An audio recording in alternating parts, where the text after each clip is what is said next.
Nos complace mucho poder presentar en este episodio a unos jóvenes que, a pesar de no haber nacido en Guanacaste, decidieron venir aquí y desde sus posiciones contribuir al desarrollo de la provincia.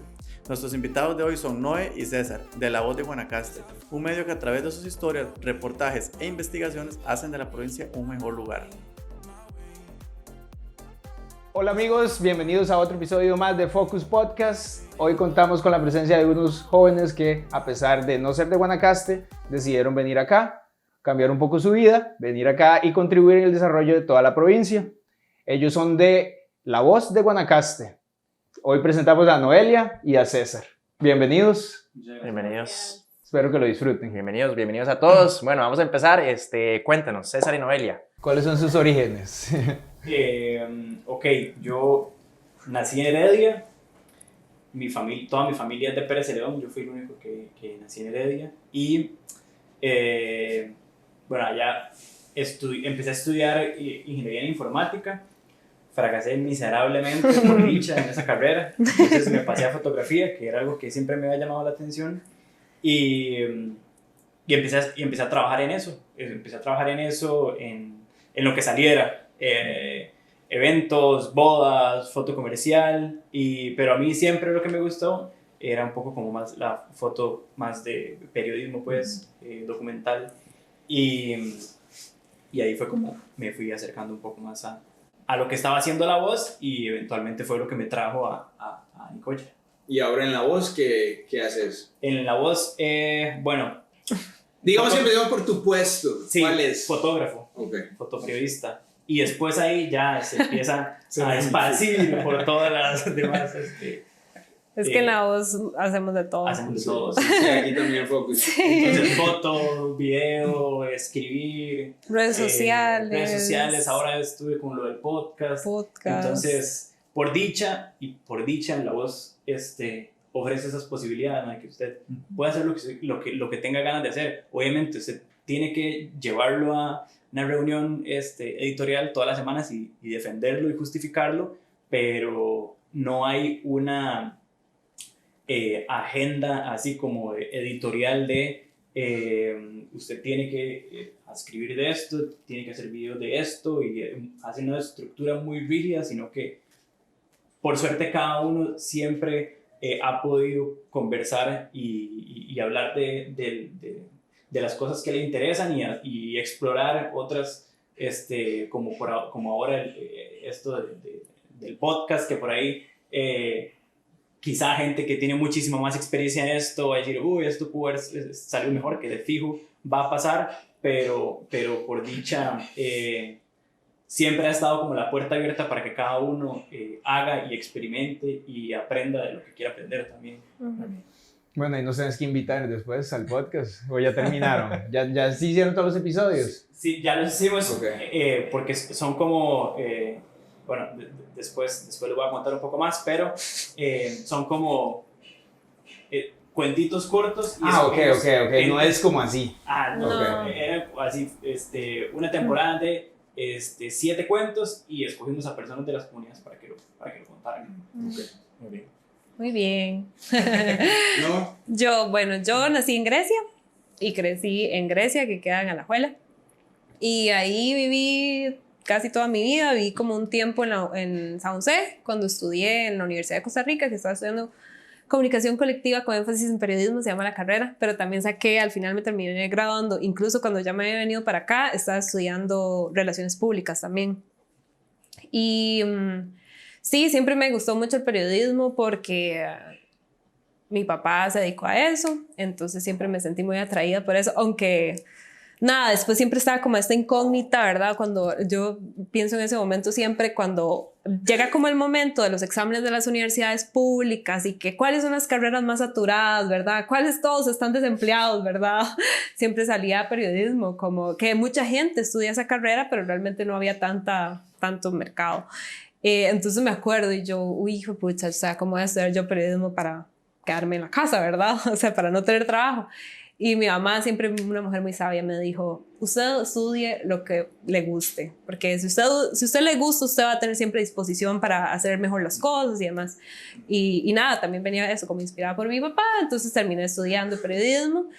Y ya después, cuando me gradué, me vine para acá y Guanacaste lo conocía súper básico, o sea, había venido, imagínense, ni siquiera de vacaciones realmente, como nunca vine como de vacaciones, sino que las veces que vine era porque yo era una niña muy artística, entonces en la escuela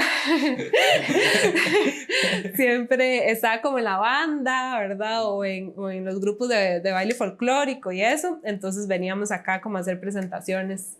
Y ya después cuando ya me vine definitivamente no, porque venía a hacer nada más la práctica profesional, pero después fui como quedándome, ¿verdad? Como con proyectos que la voz fue teniendo. Por ejemplo, tenía un fondo para hacer un proyecto que se llama Guanadata, que es de periodismo de datos enfocado en los presupuestos de las municipalidades. Entonces yo lo desarrollé. Después otro proyecto tenía fondos para hacer el periodismo de soluciones, un proyecto de periodismo de soluciones y así, hasta que ya logré como un puesto fijo.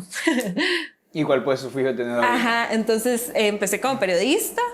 Y hace algunos meses, en octubre, creo, o noviembre del año pasado, soy editora de las historias que publicamos en La Voz de Guanacaste. Excelente. Buenísimo. Y ahora vamos a quedar hasta convertirnos en longeos de la zona sur. Pensionarse de la... Bueno, ya. ¿Cómo llegaron ustedes aquí a La Voz? ¿Qué les parece Nicoya? ¿Cómo lo recibieron? Etcétera. Bueno, voy a empezar yo. Yo era una estudiante en la universidad y llegó una persona de La Voz de Guanacaste un día a la universidad, a un aula de la U, a contar sobre el proyecto. Y realmente nunca, no, sí había escuchado de La Voz, pero muy poco. Pero en el momento en que esta persona, que ya no trabaja en La Voz, contó sobre lo que hacían, el tipo de periodismo que hacían, a mí como que me maravilló, porque siempre me ha gustado mucho el periodismo que está enfocado en las regiones, ¿verdad? Me parece que tiene más impacto porque está más cerca de las comunidades con las que trabaja y de la gente.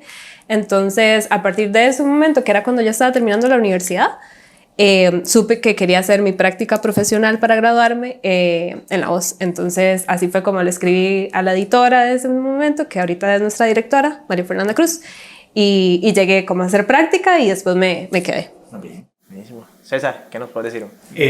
Bueno, yo trabajaba en foto comercial en San José, pero siempre en paralelo estuve haciendo el tipo de foto que me gustaba, que era más como foto documental, foto de calle, digamos, ese tipo de imagen desde siempre ha sido como la que me ha llamado más la atención. Y el fotoperiodismo también siempre ha sido algo que me ha interesado mucho. Y La Voz siempre me pareció un medio súper interesante porque, a diferencia de otros medios regionales, cuidó mucho desde el principio la imagen. Desde siempre ha tenido fotógrafas y fotógrafos muy buenos que se han preocupado mucho como por mantener la calidad visual de La Voz, y eso me parecía una vara rarísima en medios como que no fueran los grandes medios del centro de Costa Rica. Y cuando se apareció la oportunidad de digamos, intentar llegar a La Voz, de fijo me mandé de una, porque era algo que me interesaba montones. Y nada, acá estamos. Como fun fact, llegamos el mismo día a La Voz. Empezamos a trabajar el mismo día. 18 de septiembre. Compañeros intern ahí. Sí, entonces el otro mes ya cumplimos 5 años nosotros dos. Pero hay gente que lleva más tiempo incluso. ¿Y La Voz cómo nace? ¿Quién le inicia? ¿Hace cuánto se inició, digamos? ¿Hace cuánto está La Voz? Sí, bueno, la historia es vieja, es como de 2002. No, bastante. Ajá, porque La Voz era como un boletín impreso, así que engrapaban y que repartían en Nosara, que en realidad en ese entonces nació como La Voz de Nosara.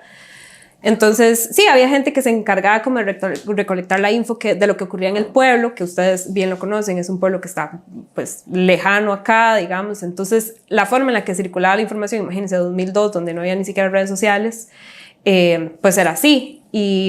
Y así fue como nació, ¿verdad? Como este periódico impreso, siempre se fue distribuyendo de esa forma en la comunidad, en Nosara, y después fueron como ampliando su rango, ¿verdad? Entonces empezaron también a abarcar noticias de Sámara, por ejemplo, y vieron que cada vez era más importante venir también aquí a Nicoya a pedir cuentas a la municipalidad de lo que estaba ocurriendo o lo que no estaba ocurriendo en las comunidades costeras, y así fue creciendo hasta que en el 2012 se cambió a La Voz de Guanacaste y la sede se vino para acá, para Nicoya, y entonces también con ese cambio vino la decisión de no solo abarcar, pues obviamente no solo a Sámara, Nicoya, sino ampliar a otros cantones de la provincia, y en todo ese tiempo han habido muchos cambios en temas, por ejemplo, de las figuras jurídicas. Antes en algún momento fuimos una empresa y ahorita somos una organización sin fines de lucro, y así también pues, se ha ido transformando mucho la dinámica del equipo. Muy bien. ¿Y cómo podemos definir, digamos, todo eso que nos hablabas como proyecto, cómo podemos definir como un impacto hacia Guanacaste? ¿Qué nos pueden hablar de cómo ha impactado el periódico a nivel ya provincial? Es una pregunta, yo creo que gigantesca, porque desde siempre el propósito de La Voz ha sido escuchar a las comunidades y darle la misma seriedad a un tema regional que a un tema comunal. No lo tomamos con la misma seriedad. Un asunto de agua en Guanacaste que impacta a toda la provincia, tanto como el puente del barrio de Nicoya, que tiene años de estar destruido, y ese problema continúa así por malos manejos, por temas de corrupción, ¿verdad? Entonces, yo creo que La Voz intenta impactar de muchas maneras, y esas son, digamos, esa es una.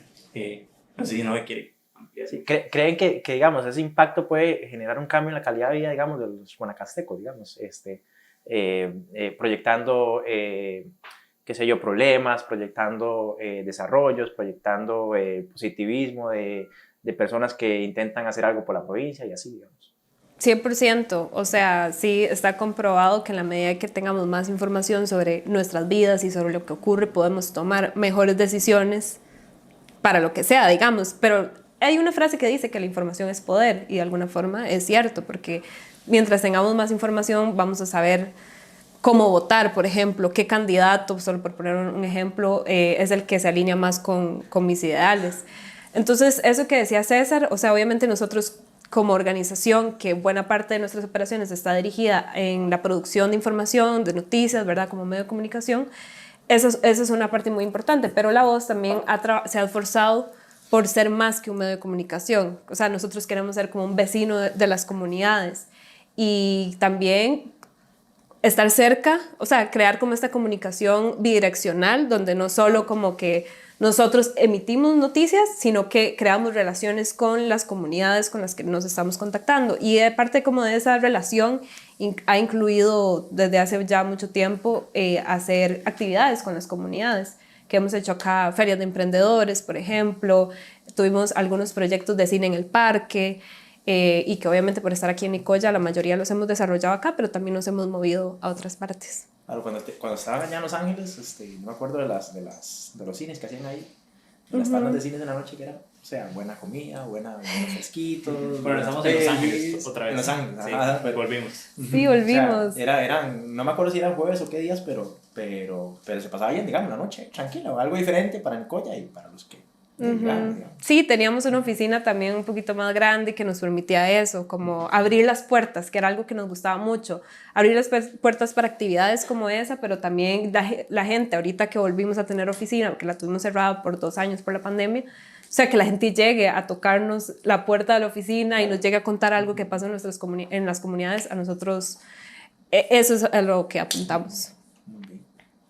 Bueno, quería que volviéramos tal vez un poquito atrás otra vez, y aunque ustedes tal vez no empezaron desde el inicio con La Voz, tal vez la pregunta que les quería hacer es que si ustedes estaban familiarizados con algunos retos al inicio, pero tal vez qué retos que haya tenido La Voz para iniciar, pero tal vez no sé si vayan a saber tanto de eso, pero si no, para ustedes, cuando ya vinieron a Nicoya, ¿tuvieron algún reto, digamos, tener que ubicarse acá? ¿Cómo fue, no sé, cómo fue su nueva vida aquí en Nicoya? Ya más personal, no tanto de La Voz como ustedes. ¿Cómo les fue? ¿Se tuvieron que acostumbrar? ¿Fue fácil? No fue fácil, o sea, bueno, todo es un proceso. El primer gran reto es el calor, yo creo, ¿verdad? Yo siento que sí, ya desarrollé ese superpoder de no sudar como un chancho, como el primer día que llegué, que yo no, nada más, yo decía, me voy a divertir. Más bien la adaptación es tanta que yo ahora voy al lugar donde nací y crecí, que es en el centro del país, que o sea, es una temperatura pues, más fresca que acá, y yo ahí paso frío, por ejemplo. O sea, yo ahí paso con abrigo todo el día que estoy en la casa de mis papás. Entonces, más bien, yo creo que de alguna forma esto es como medio romántico, pero sí terminamos como encantándonos de la provincia. O sea, es demasiado linda y creo que también estamos muy convencidos como de lo que hacemos. Entonces, por el momento, ese reto está superado. Qué bueno. Hemos leído que La Voz de Guanacaste es un periódico de soluciones. A ver si nos explican qué es soluciones para ustedes, digamos. Ajá. Bueno, ese es un enfoque de tipo, es como un tipo de periodismo, sí, como de enfocar las historias, de ver las historias desde un lente. Y ese lente lo que busca hacer, que nosotros no solo nos enfocamos en historias de soluciones, es un proyecto que tenemos en marcha y que vemos como que es bueno aplicarlo y es bueno aplicarlo por la metodología. En esta metodología del periodismo de soluciones, lo que busca es no solo enfocarnos, que es lo que hacen algunos de la mayoría de los medios de comunicación, en los problemas que están ocurriendo, ¿verdad? Que realmente son muchos los problemas que estamos enfrentando como comunidades y como provincia y como país, sino también en ver qué están haciendo algunos grupos de personas, organizaciones, cualquier gente que está trabajando para solucionarlos y que está teniendo resultados en ese intento. Entonces, lo que intenta hacer el periodismo de soluciones es darle luz como a esas iniciativas para poder inspirar a otras comunidades que enfrentan problemas similares a seguir más o menos el mismo camino y poder intentar también solucionarlas. Es eso, es como que, y está comprobado, digamos, que cada vez la gente evita leer más las noticias, porque la gente está abrumada, o sea, está ya deprimida de leer tanta información negativa.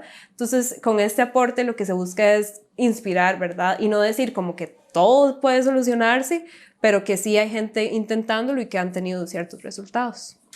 O no los han tenido también, que eso es algo como súper importante. Uh-huh. El periodismo de soluciones intenta contarle a la gente como qué ha funcionado y también qué no ha funcionado, como para que si alguien intenta replicar esto mismo en su comunidad, sepa cuáles fueron las trabas o los problemas que enfrentó este proyecto para que la próxima vez que se replique ya pueda como superarlo más fácilmente o no se los topen, por ejemplo. Tipo una basecita de datos, ahí vean, esto ha pasado en tal lugar, es algo similar al de ustedes, vean, aquí ya recolectamos la información.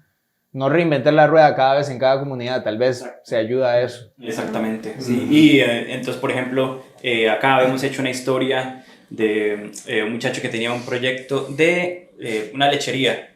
Bueno, el chavalo, ahorita no recuerdo muy bien cuál era la práctica que el man estaba haciendo para... Ensilaje. Era como, bueno, ese problema que enfrentan los ganaderos cada año, digamos en la época seca, que no tienen alimento para los animales porque todo está seco. Entonces este chaval lo que hacía era todo un proceso para guardar desde el invierno comida para el verano. Esa era la historia. Sí, entonces mucha gente nos escribía para poder contactarlo a él y poder empezar a aplicar estas cosas también en su emprendimiento, en su proyecto, y la idea es eso, como intentar encontrar historias de éxito, si se puede, y que otras personas aprendan de eso y también puedan empezar a aplicarlo o sea, una historia de soluciones se aplica para cualquier área en realidad. Bueno, y todos estos años que ustedes han estado en La Voz, han podido presenciar, digamos, que ustedes digan, wow, hicimos este reportaje y eso ha llegado más, digamos, una historia que ustedes contaran o alguno de estos reportajes así. ¿Qué sienten ustedes a su experiencia personal que ha sido como, ya sea que ustedes hayan estado involucrados o simplemente La Voz, que ha sido algo de lo más que ustedes sienten que ha llegado más a la gente, así como en eso de ayudar y de... ¿Cuál historia? Bueno, hay muchas formas, varias formas en las que yo siento que hemos documentado y que nos hemos sentido muy alegres, digamos, porque no es fácil comprobar que el periodismo está teniendo impacto. Es cierto que el periodismo en general, qué sé yo, puede revelar casos de corrupción o que se están usando mal los fondos públicos, que al final son la plata de todos y todas, pero no es fácil como seguir la pista qué realmente cambió en una institución sobre esto. Hay un caso una investigación que hicimos alguna vez, una colega nuestra que ya no está con nosotros, recabó historias de violencia obstétrica en los hospitales de la provincia, y esos testimonios revelaron como unas situaciones que estaban ocurriendo en los hospitales y que tal vez se quedan como ocultas, ¿verdad? Que al final nadie les estaba hablando.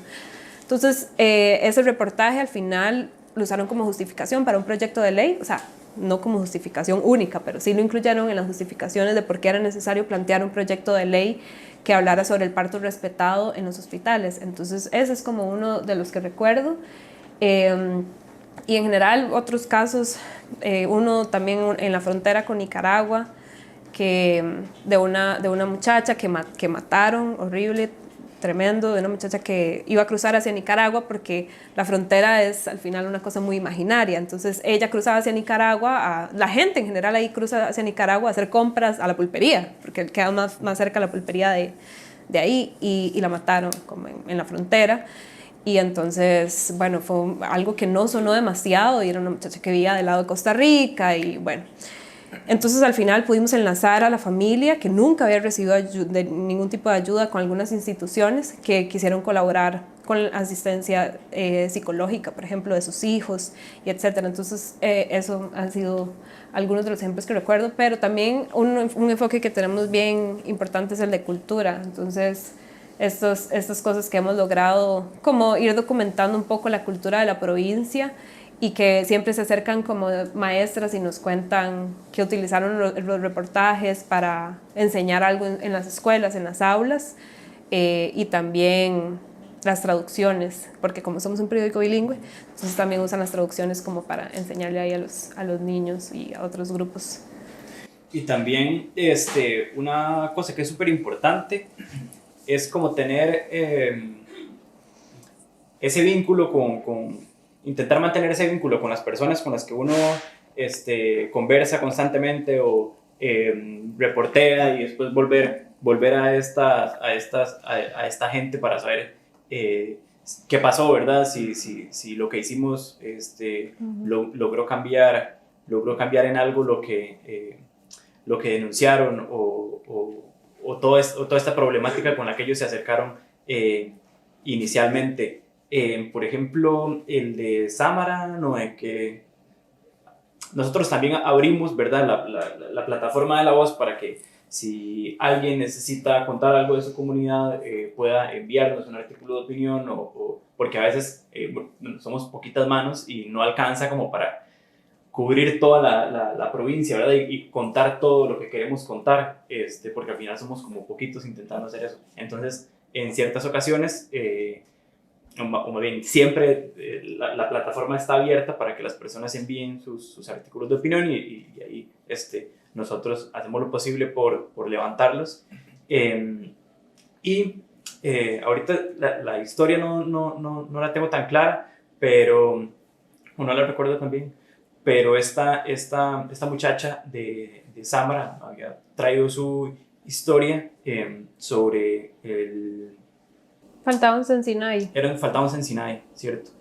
En Samara. En Samara. Entonces, a raíz del artículo de opinión, se logró abrir otra vez lo que no recuerdo si era en Sinai o era una... Secudi, o sea, alguno de esos centros que cuidan a niños y niñas mientras sus familias trabajan. Exacto, como que después de demasiado tiempo de inacción, el artículo de opinión sirvió para que otra vez volvieran a las mamás de Samara, o sea, de todo el distrito de Samara, volvieran a tener como ese apoyo. Entonces sentimos que es una plataforma súper importante para que las comunidades puedan ser escuchadas, y ojalá que logren como un resultado rápido de lo que vienen denunciando desde hace años incluso. Ok.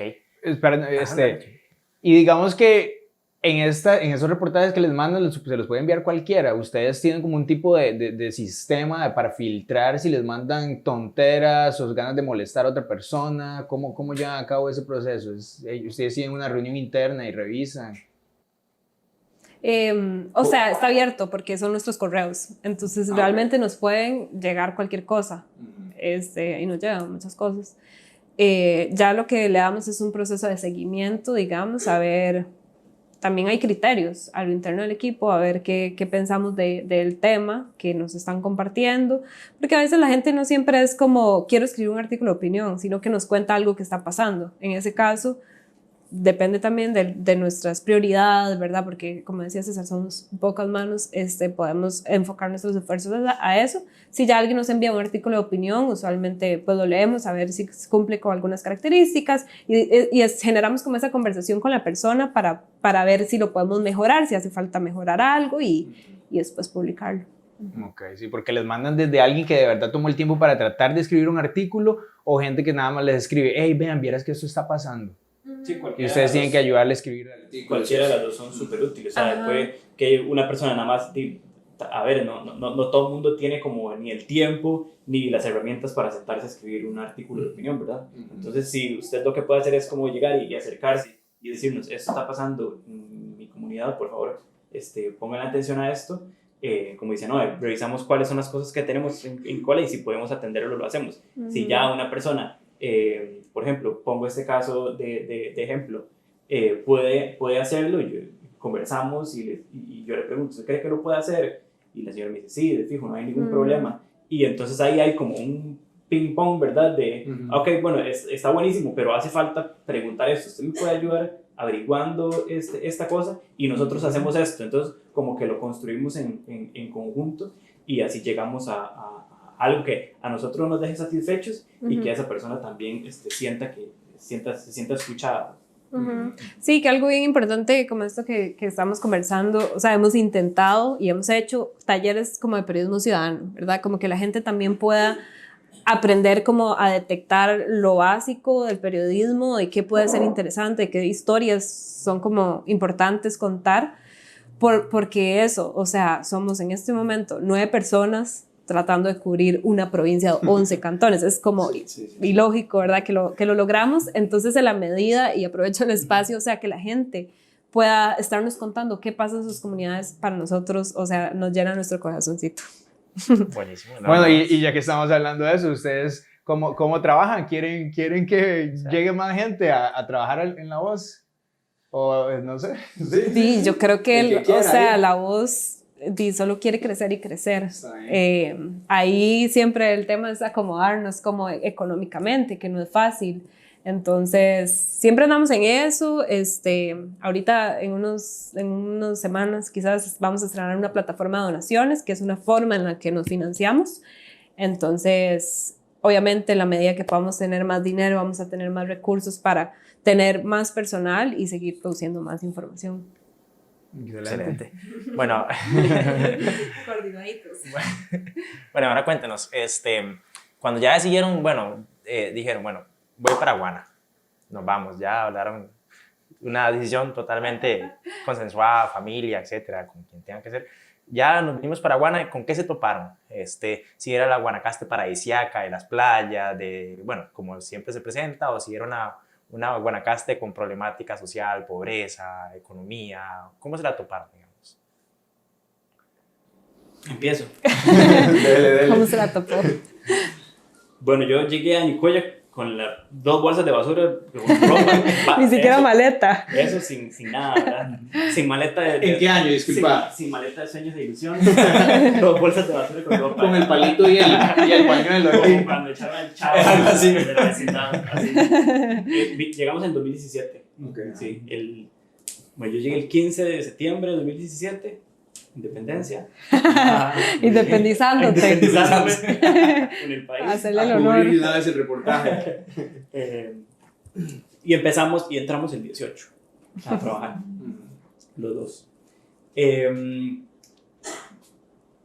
Pues la verdad, yo no venía como con demasiadas expectativas de qué era lo que me iba a topar, ¿verdad? Y lo que me encontré y que todavía veo es una provincia que tiene o sea, que tiene una historia y una gente y una cultura y una comida y un universo gigantesco que es mucho más grande que lo que se conoce en el Valle Central como de la gran historia de la playa y la fiesta, ¿verdad? Que es la que se cuenta allá. Entonces, yo creo que eso es como lo que más me ha gustado de haberme podido venir para acá, como haberme encontrado con un lugar, con una cosmovisión propia, con un lenguaje propio, con unas historias propias también, riquísimas, que si yo me hubiera quedado allá no jamás hubiera podido conocer. Y también al mismo tiempo, y es una hora que también nos llena de mucha tristeza, es poder ver la desigualdad tan gigantesca que hay en la provincia, man, que usted tiene un hotel 5 estrellas aquí, que sus lotes valen $750,000, $1 millón, y a un kilómetro para abajo hay una comunidad sin escuela, que tiene 10 años de no tener una escuela. Entonces, no tiene sentido, o sea, no tiene sentido esta desigualdad. Con eso me topé y me pongo súper contento de las cosas que me gustan, y me enojan y me ponen muy triste las otras cosas que no me gustan. Entonces es como ese contraste pero soy feliz de la vida de estar acá. ¿No? ¿Qué tal? No, también, o sea, creo que coincido mucho con lo que se da cuenta. También como esta idea de hablar de Guanacaste como si fuera un territorio muy homogéneo, ¿verdad? O sea, cuando realmente es tan diferente y, o sea, decir voy para Guanacaste es como, no tiene sentido para mí. O sea, ¿para dónde va, digamos? O sea, ¿va para Tilarán o va para Cañas o va para La Cruz o para dónde va? Porque decir voy para Guanacaste es como, no sé, decir voy para Costa Rica, bueno, pero ¿para dónde va, digamos? Entonces, como todas esas diferencias que hay en el territorio, que es bien grande, claramente, pero que queremos de alguna forma seguir contando nosotros, y en La Voz, digamos, creo que fue como uno de los retos más grandes que me di cuenta que teníamos cuando llegué a La Voz, que es todo lo que aún falta por contar, digamos, todo el esfuerzo que está haciendo La Voz por contar lo que está pasando y ampliar lo mayor que pueda como su cobertura, pero todavía los lugares donde nos es más difícil llegar cotidianamente. Y que todavía no conocemos. Entonces, por aquí yo ya me siento muy cómoda, ¿verdad? Como en La Bajura, en Nicoya, siento que la conozco, Santa Cruz, y la costa como de acá, pero cuánto desconozco todavía de Tilarán y cuánto desconozco todavía de Cañas. Entonces, eso todavía es como un reto gigante por delante. Claro. Muy bien. ¿Cómo ven ustedes, digamos, cómo ven a Guanacaste? ¿Cómo ven a Guanacaste tanto hablando de turismo, a nivel socioeconómico, nivel sociedad, agro, ganado, etcétera? ¿Cómo la ven, digamos? Sí, hasta agregándole en lo que dicen, que, digamos, vean cómo está la desigualdad de grave, cómo ven el futuro, ¿creen tal vez mejora esto? ¿Cómo lo ustedes ven? que andan ahí más porque, de los digamos, temas. Vean, por ejemplo, vean las cosas, por ejemplo, el aeropuerto de acá evolucionó todo un montón. Súper evolucionado. En un brinquito los turistas pueden estar en la playa. ¿Cómo lo ven? Porque sí, yo estoy de acuerdo con todo lo que dijeron ustedes. A mí también me parece, digamos, que Guanacaste tiene un potencial tan enorme, hay una variedad tan grande, todo, ¿verdad? Y como que igual, no sé, la cosa como que está así, como decís. Si no se viene a levantar. Sí, ajá, como que se desperdicia un poco. Siento que la gente también es súper relax, muy pura vida, demasiado, tirándose al extremo ya. Pero bueno, ahora sí ya. ¿Qué piensan ustedes? ¿Cómo lo ven a futuro? Digamos, pensando aquí unos 10 años, ¿cómo ven esto? No sé, 5 tal vez, para no irnos tan largo. No tengo idea, o sea, lo que yo creo que sí falta es como que seamos más involucrados, como todos y todos, en lo que pasa en las comunidades y que también de alguna forma como que la gente que está en el poder, o sea como más consciente de todo esto que está pasando, o sea, desde las municipalidades hasta las instituciones, porque siento que se puede salir de control. O sea, el desarrollo que estamos viendo y que lo hemos estado cubriendo en estos últimos meses, el desarrollo en Nosara, el crecimiento urbanístico en Nosara, o sea, está poniendo como en riesgo mucho de la biodiversidad y lo que hace tan único a Nosara, hablando específicamente de esa comunidad, por ejemplo. Pero así está pasando en toda la costa, que es yo creo que un punto bien crítico en este momento, que de alguna forma todo se está haciendo en construcciones y que toda esa construcción va a tener y sigue teniendo un impacto en todos los ecosistemas. Eso es un punto que yo creo que...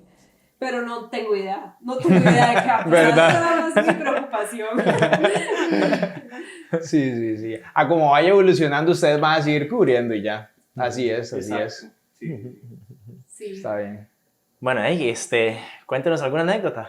Ya estando aquí ustedes, si les ha pasado algo así, algo que no supieron. Si se pudieran acostumbrar a la cuajadita con tortilla. 100%. Más de la cuenta. Frito. No, soy vegetariano, así que frito, no le ofrezco. Pero sí, algo que les haya pasado divertido. Así como de la oficina. Traducción. Sí, bueno, nada más, bueno, esto también, que como somos un periódico bilingüe, todas nuestras historias las traducimos, ¿verdad? Entonces siempre este tema de la traducción es un reto. Entonces una vez tuvimos un traductor, habíamos hecho una nota de una comunidad en Ojancha que tiene como toda una gran historia de reforestación, bueno, Ojancha en general, ¿verdad? Entonces un señor nos estaba enseñando como su bosque, ¿verdad? Todo lindo, don Emel se llama, y don Emel ahí nos andaba caminando por todo lo que él ha reforestado y etcétera, ¿verdad? Enseñándonos todo. Entonces en un momento don Emel llega y dice, esto me encanta, esta es mi chochera, ¿verdad? Y también en la historia contábamos que la forma en la que hace muchos años la comunidad pudo recolectar dinero para reforestar fue como mediante este sistema que le llamamos, no sé, yo creo que aquí también, ¿verdad? De polacos, que yo creo que ya ahora no pasa tanto, pero que te vendían algo y que después pasaban semana a semana recogiendo, ¿verdad? Entonces eso lo incluimos en la nota. Entonces en la traducción, el traductor, primero cuando Emel dijo, esta es mi chochera, ¿verdad? Enseñando a don Emel el bosque, pero chochera, ¿verdad? Sabemos qué significa. Pero el traductor puso, this is my garage, ¿verdad? Esta es mi cochera. Entonces era dramático ver en la traducción porque además se nos fue y en ese entonces teníamos un periódico impreso, entonces imprimíamos no sé cuántos, 3,000 ejemplares, una cosa así, y siempre apenas llegaba el periódico todos emocionados, leyendo el periódico, ver cómo se veían las fotos y todo, y cuando nos ponemos a leer la nota y decía, this is my garage, o sea, Emel diciendo en medio bosque que ahí tenía un garaje, o sea, terrible. Entonces, bueno, eso por una parte, y después con esto del polaco, ¿verdad? Como el sistema de polaco. Eso no me acordaba. Sí, el traductor puso, como pasaba el polaco, ¿verdad? Que era este señor que pasaba cobrando así, pasaba el Polishman. Polishman, ¿era como puso? Claro, sí. Una cosa así. De Polonia. Sí. Entonces, como nada, eso es como algunas de las cosillas que nos han hecho reír y preocuparnos también. Entonces, ya después en la nota en la web tenemos que agregar una aclaración de que hubo un error en el impreso y eso. Ya por dicha, no sé si por dicha, pero ahorita las aclaraciones las podemos corregir más rápidamente. Muy bien. Y sigue imprimiendo periódicos, ya no. Sí, no. No, esa fue, bueno, cuando cayó la pandemia, hace un par de años, de las primeras cosas que tuvimos que hacer para empezar a recortar, digamos, gastos fue entregar la oficina, que hasta hace un par de meses tenemos de nuevo, y dejar de imprimir. Ya tenemos oficina de nuevo, pero la impresión sí se ve que no creo que vuelva a suceder, por lo menos pronto. Pero igual, como que era algo que hemos peloteado desde hace tiempo, ya como digitalizarnos y buscar otros medios de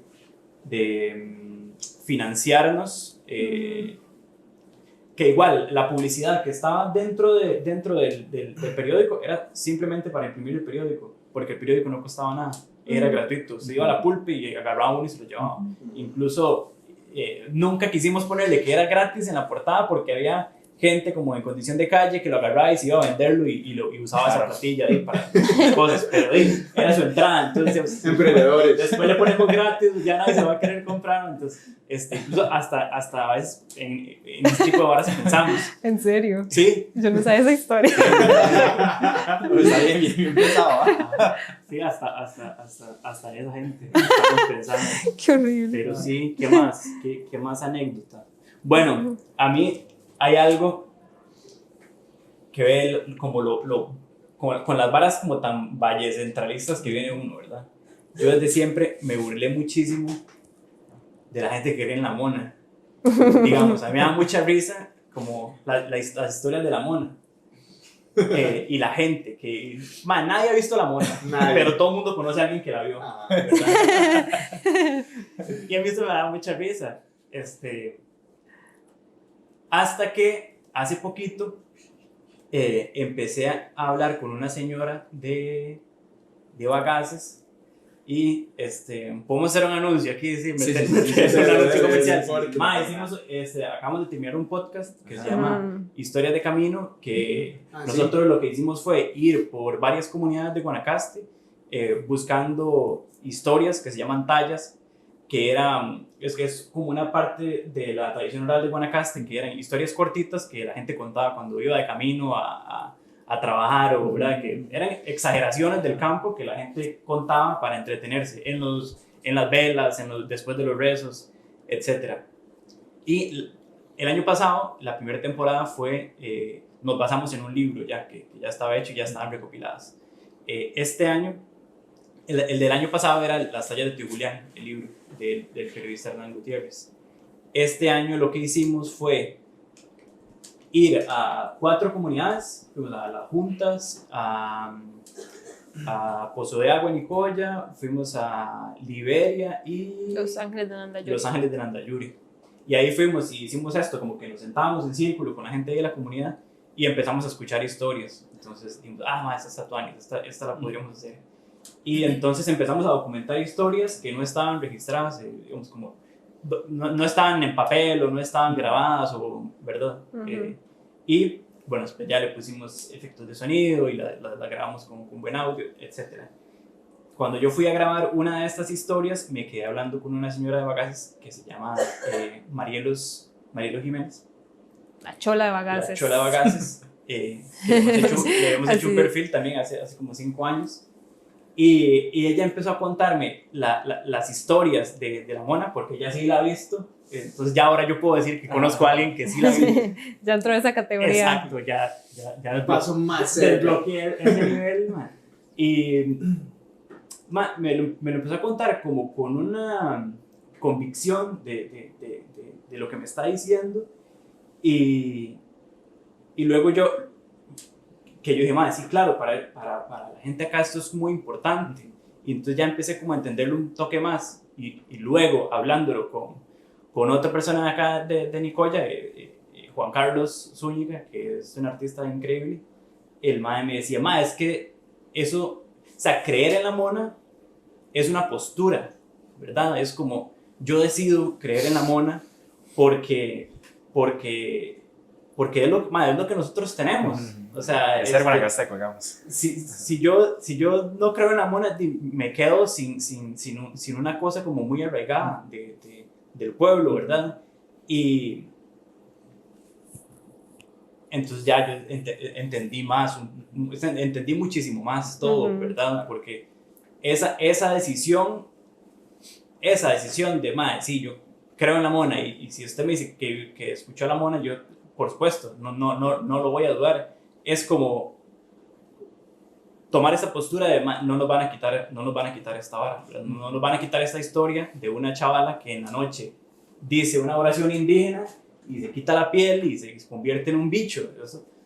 Hay una decisión ahí ya nos quitaron la lengua, ¿verdad? Se murió, ya nos quitaron, no sé, un montón de manifestaciones de hace un montón de siglos. y estos como ecos de historias muy viejas que todavía sobreviven es como porque la gente se ha empoderado de esa vara y dicho, "Madre, esta vara existe y aunque usted no crea, tenga cuidado".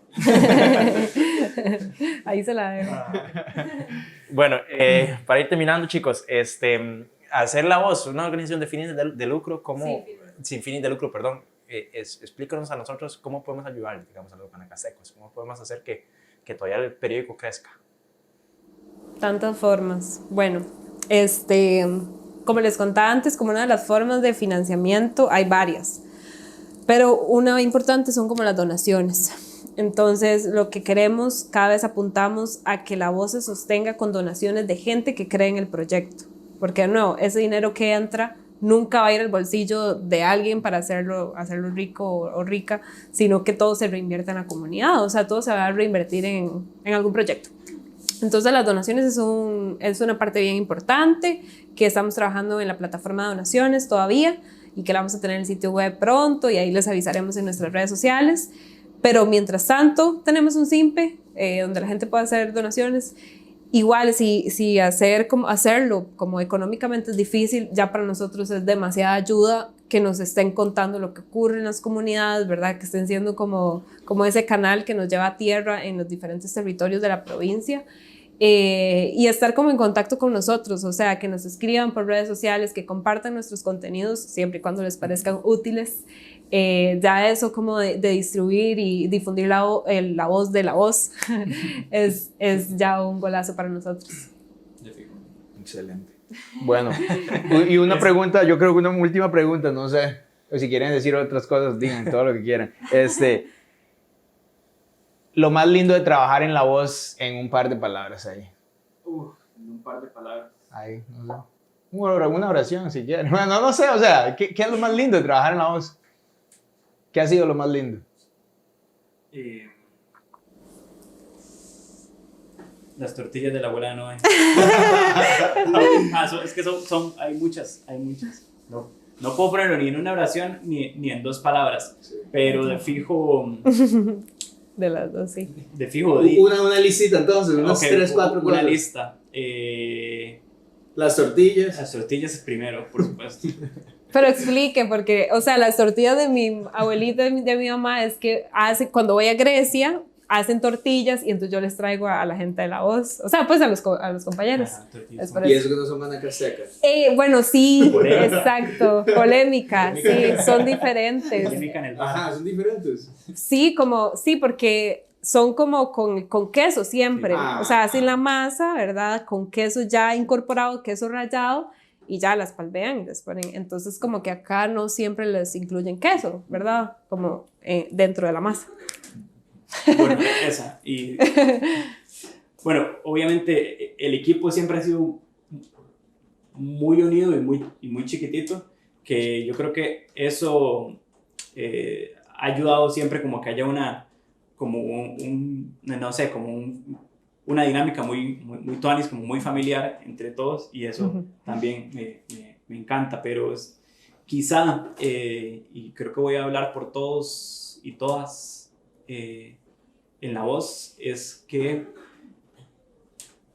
poder trabajar en La Voz nos da el chance y el tiempo de poder trabajar en una historia, obviamente con tiempos, pero sin tener que correr por ser los primeros, ¿verdad? Como nosotros estamos trabajando en una historia y no estamos pensando, tenemos que salir con esta hora primero, tenemos que ir ya, así, como que sean 2 párrafos, pero salir de primero, que es algo que a lo que se enfrentan todos los otros medios, ¿verdad? ¿Quién es el que sale primero? Muchas veces no es quién lo hace mejor, sino quién lo hace primero. Entonces, por ejemplo, y voy a meter otra historia rápida nada más. El otro día que fui a Corralillo, al Festival de la Tortilla, fuimos a ver a las viejitas, ¿verdad? La competencia de las viejitas.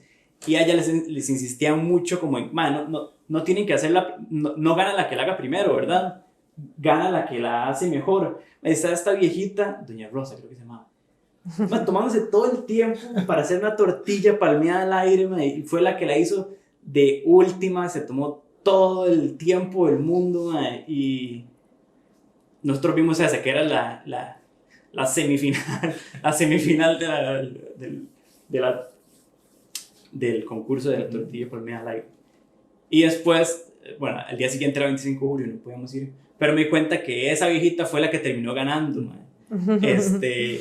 Y me alegré demasiado porque era de las, creo que la viejita más viejita de todas las que participó, y aparte súper adorable, y terminó ganando con toda la paciencia del mundo para hacer la tortilla. Bueno, eso que está pasando es demasiado César. O sea, esto es demasiado César. Como él empieza a contar algo y... Espérese, porque esto tiene sentido. Sí, no, yo sé, pero esto es demasiado César. Una metáfora más guanacasteca esta no se encuentra.